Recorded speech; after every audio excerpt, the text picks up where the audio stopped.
My grandfather told me this story, may he rest in peace. It happened during the Vietnam War. My grandfather's unit was flying to a military operation where they were supposed to land as airborne troops and secure their positions. I'm retelling the story in my own words, since I don't know all the details and may get some things wrong. Their transport aircraft was hit by anti-aircraft fire, so the survivors began jumping out as the plane was going down. Because the aircraft had been struck at a very high altitude, the soldiers drifted far apart from one another, under their parachutes, scattering across an unfamiliar jungle. During the landing, my grandfather broke his leg. Shouting for help was dangerous. Enemy forces could hear him and come finish him off. He had no choice but to endure the pain. While descending, he crashed into a tree, which then toppled over and pinned him beneath it. Helpless, he remained trapped there for a long time. All he had left was about a liter of water and a field ration. Days turned into nights, and nights into days. My grandfather rationed his water, taking only a sip each day. Every 3 or 4 days, he would chew on a piece of bread, or rather, a hard military biscuit. The terrible rainy weather actually helped him stay conscious and somewhat alert, and it also allowed him to collect small amounts of drinking water.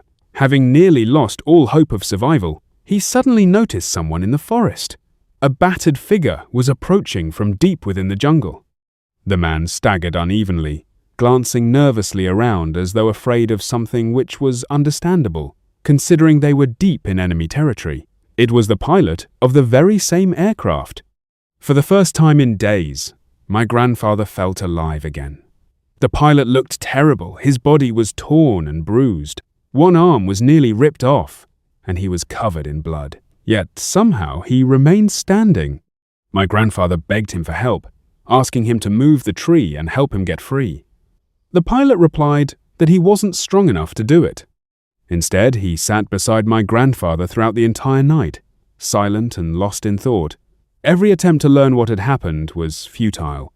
The pilot only occasionally muttered something unintelligible. At dawn, he stood up and said he had to leave. Ignoring my grandfather's protests, he disappeared back into the forest.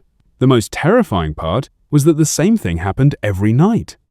Again and again, the pilot returned to the place where my grandfather was trapped and sat there silently, as if waiting for something. Eventually, my grandfather grew tired of talking to him. Weakened by dehydration, he was slowly dying. One night, the pilot did not come alone. Beside him, hopping on one leg, was another paratrooper, a friend of my grandfather's. Thinking that at least this man hadn't lost his mind, my grandfather tried talking to him, but the result was the same. They came, sat beside him, and remained silent. Later that same night, another soldier arrived. This was the moment when my grandfather became truly terrified. The soldier was missing half of his head. By any law of nature, he should not have been able to walk or even breathe.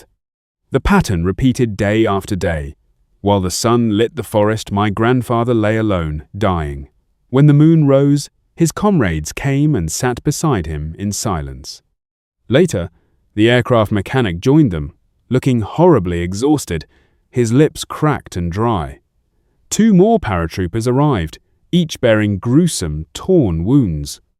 But when, on the following night, they carried the dismembered body of one of his friends in separate pieces, and the head, which the pilot held in his hands, stared ahead with open, blinking eyes, my grandfather wanted nothing more than to die as quickly as possible. Yet even that was impossible. Half of his body was paralyzed. All he could do was wait. The next day, my grandfather drank his last drop of water. No matter how desperately he tried to speak to the group sitting around him, he received no answer. Naturally, none came.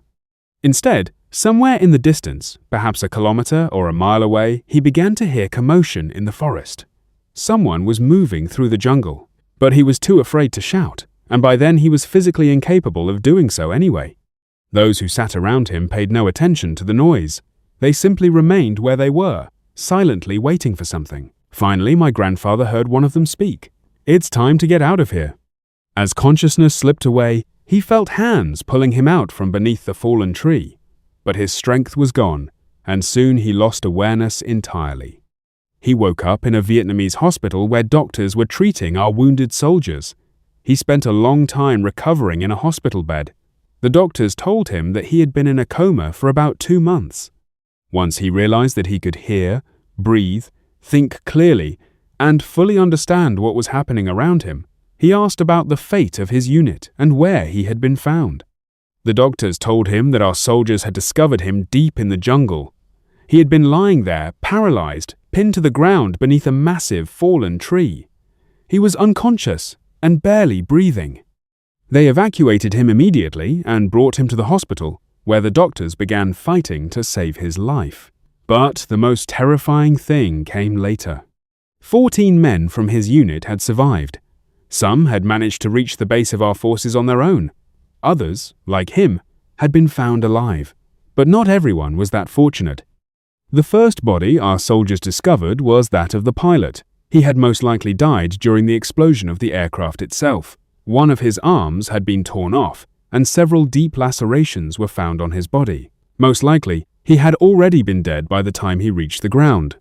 The second man they found was a soldier whose leg had been torn off. Judging by the trail he had left behind, he had died from blood loss after landing. The next soldier was found near the edge of the jungle. The explosion had blown away half of his head. The aircraft mechanic could not be saved. Although he had landed alive, he died a couple of weeks later from exhaustion and starvation. The next discovery was 2 soldiers lying on the ground beside each other, locked in an embrace, the kind of tight embrace brothers share when they know they are parting for a very long time. Their bodies bore numerous torn wounds, but they too had died after reaching the ground. The final discovery was the leg of my grandfather's friend. Within a radius of about 50 meters around it, pieces of his body were scattered everywhere. He had been at the very center of the explosion and had been blown apart. My grandfather was stunned. He had seen every one of them, every person whose fate had just been described to him. He had seen them in exactly the same condition in which they were found. They had come to him in the very same order. Every one of them had already been dead at the time they appeared, and only then did he remember their final visit. At the very end, they had told him that it was time for him to leave as well. They had moved the tree aside and begun lifting him up, but he did not leave. He stayed behind waiting for the living.